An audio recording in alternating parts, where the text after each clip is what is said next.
Todos sabemos que hay personajes históricos que son reconocidos por sus desalmadas y horroríficas acciones, pero hay otros malvados déspotas que no están en la memoria de la comunidad. Por eso, en este video te mostraré personas que causaron terror en la sociedad.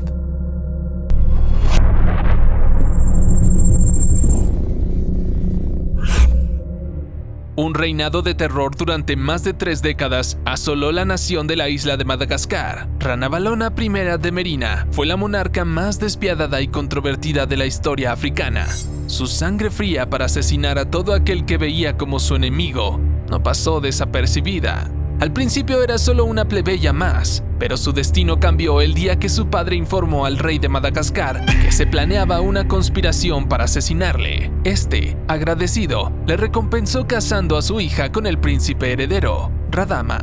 El matrimonio fue un infierno para aquella joven, quien tuvo que sufrir la brava actitud de su esposo. Luego, en extrañas circunstancias, él murió. Así fue como empezó su despótico reinado. Firme defensora de la independencia frente a las ambiciones coloniales francesas y británicas, llevó a cabo una violenta política de persecución contra los cristianos y de represión hacia la cultura occidental. Sus experimentos macabros hicieron que se ganara el desprecio entre los europeos. Algunos fueron colgados boca abajo sobre abruptos precipicios hasta que las cuerdas de las que dependían sus vidas se deshacían. Otros fueron enterrados en los profundos agujeros con agua hirviendo. A otros les tiraba esa agua en la cara y luego los envolvía en tela. Argumentando su deseo de llevar a los nativos africanos los beneficios del cristianismo de la civilización occidental y del comercio, una monarca belga convenció a las potencias euroasiáticas de permitirle tomar el control de una extensa región a través de una organización que se transformó en el Estado Libre del Congo. Leopoldo II de Bélgica los engañó, y un terrible destino esperaba a los nativos. Él convirtió a su nueva colonia privada en un campo de trabajo masivo, hizo una fortuna para sí mismo con la recolección del marfil y contribuyó en gran medida a la muerte de quizá unos 10 millones de inocentes por las pésimas condiciones que se les otorgaba. La población se redujo a la mitad debido a que separó a hombres y mujeres, y aquellos que no cumplían con el trabajo eran castigados. Si no eran capaces de completar la cuota que les había impuesto, estaban amenazados con la amputación de una de sus manos o de las de alguno de sus hijos. Más adelante, Leopoldo negó que esto fuera cierto, pero alegando algo mucho peor. Yo les cortaría todo lo demás, pero no las manos. Es lo único que necesito en el Congo.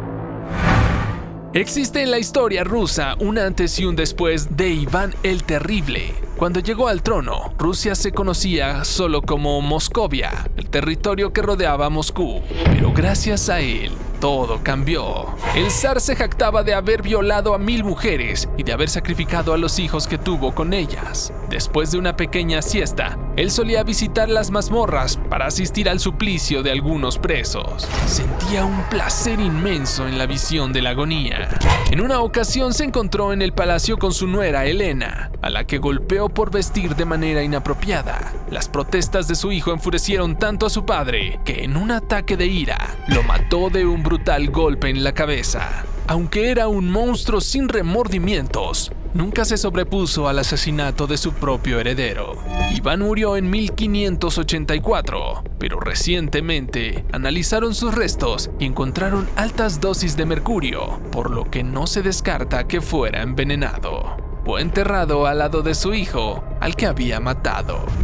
En el marco de la Segunda Guerra Sino-Japonesa, el ejército imperial japonés desarrolló un ambicioso programa de investigación de armas biológicas y químicas, poniendo en marcha experimentos a gran escala con seres humanos. Quien estuvo a cargo de esto era el sargento Shiro Ishii. Este fue el epicentro de la Unidad 731, también conocida en algunos momentos como Escuadrón de Prevención Epidémica.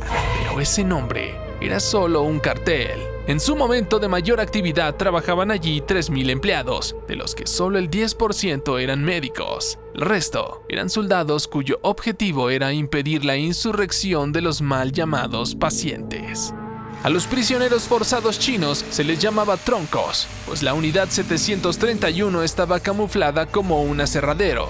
Ellos investigaron fundamentalmente sobre enfermedades infecciosas, inoculando a los sujetos sanos a infinidad de enfermedades para analizar el desarrollo de las mismas y probar la efectividad de ciertas vacunas.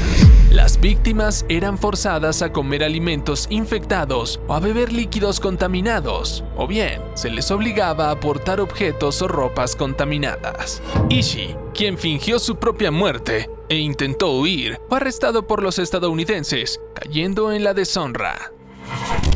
A la cabeza de los Khmeres Rojos, el dictador Pol Pot acabó con la vida de un tercio de la población de Camboya. Tras este terrorífico genocidio, hizo retroceder al país hasta la Edad de Piedra. Ordenó quemar bibliotecas, prohibió medicinas occidentales y asesinó a todo aquel que usara gafas. En abril de 1975, los Khmeres Rojos encontraron una capital gobernada por el caos y la escasez de alimentos. Nada más entrar, y a pesar de que los habitantes se habían lanzado a las calles para celebrar su liberación del anterior régimen, les ordenaron que desalojaran la ciudad. Les anunciaron que se les trasladaría a un campo y que solo sería por unos días. En esos momentos, pocos sospechaban que lo peor estaba por llegar. Había comenzado el año cero. La historia del país empezaba a reescribirse. La nueva ideología instaba a eliminar cualquier vestigio que quedara del detestable pasado capitalista. Se abolieron los mercados y la moneda, se prohibieron todas las religiones, se expulsó a la población extranjera y se cortó cualquier vínculo con el exterior. Para finalizar el programa de reeducación, toda la población fue recluida en comunas agrarias con el fin de multiplicar la producción de arroz. Se calcula que fueron asesinados más de 2 millones de seres humanos. Este era un hombre de una contextura física imponente. Su figura y su recuerdo persisten en la memoria de Uganda. Estamos hablando de Idi Amin. Cuando era jefe de las fuerzas terrestres de su país, aprovechó un viaje al exterior del presidente Milton Obote para dar un golpe de estado que abrió un periodo de crueldad.